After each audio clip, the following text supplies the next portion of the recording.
Chapter 2. Mr. Bennet was among the earliest of those who waited on Mr. Bingley. He had always intended to visit him, though to the last always assuring his wife that he should not go. Till the evening after the visit was paid, she had no knowledge of it. It was then disclosed in the following manner.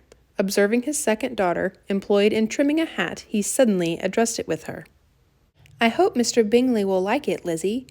"We are not in a way to know what Mr. Bingley likes," said her mother resentfully, "since we are not to visit." "But you forget, mamma," said Elizabeth, "that we shall meet him at the assemblies, that Mrs. Long promised to introduce him." "I do not believe Mrs. Long will do any such thing. She has 2 nieces of her own. She is a selfish, hypocritical woman, and I have no opinion of her." "No more have I," said Mr. Bennet, "and I am glad to find that you do not depend on her serving you." Mrs. Bennet deigned not to make any reply, but unable to contain herself, began scolding one of her daughters. "Don't keep coughing so, Kitty, for heaven's sake. Have a little compassion on my nerves. You tear them to pieces." "Kitty has no discretion in her coughs," said her father. "She times them ill." "I do not cough for my own amusement," replied Kitty fretfully. "When is your next ball to be, Lizzie?" "Tomorrow, fortnight." "Aye, so it is," cried her mother, "and Mrs. Long does not come back till the day before, so it will be impossible for her to introduce him, for she will not know him herself." "Then, my dear, you may have the advantage of your friend and introduce Mr. Bingley to her."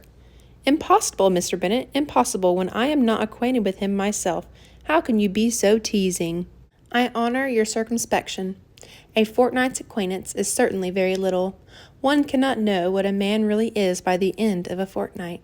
But if we do not venture, somebody else will. And after all, Mrs. Long and her daughters must stand their chance. And, therefore, as she will think it as an act of kindness, if you decline the office, I will take it on myself." The girls stared at their father.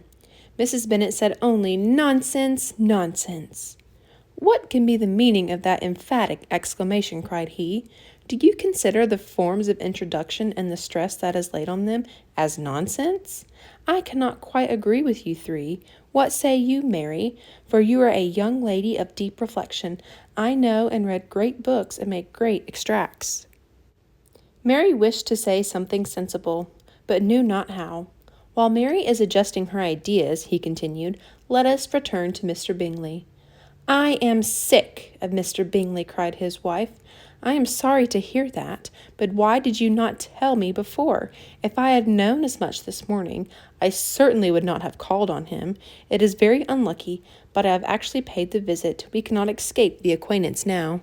The astonishment of the ladies was just what he wished, that of Mrs. Bennet perhaps surpassing the rest, though when the first tumult of joy was over, she began to declare that it was what she had expected all the while.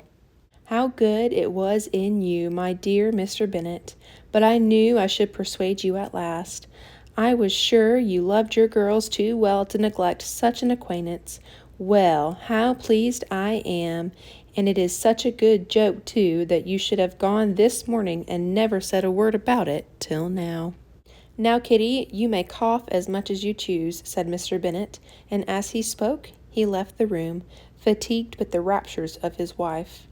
"What an excellent father you have, girls," said she when the door was shut. "I do not know how you will ever make him amends for his kindness, or me either, for that matter. At our time of life, it is not so pleasant, I can tell you, to be making new acquaintances every day, but for your sakes we would do anything. Lydia, my love, though you are the youngest, I dare say Mr. Bingley will dance with you at the next ball." "Oh," said Lydia stoutly, "I am not afraid, for though I am the youngest, I'm the tallest." The rest of the evening was spent in conjecturing how soon he would return Mr. Bennet's visit, and determining when they should ask him to dinner.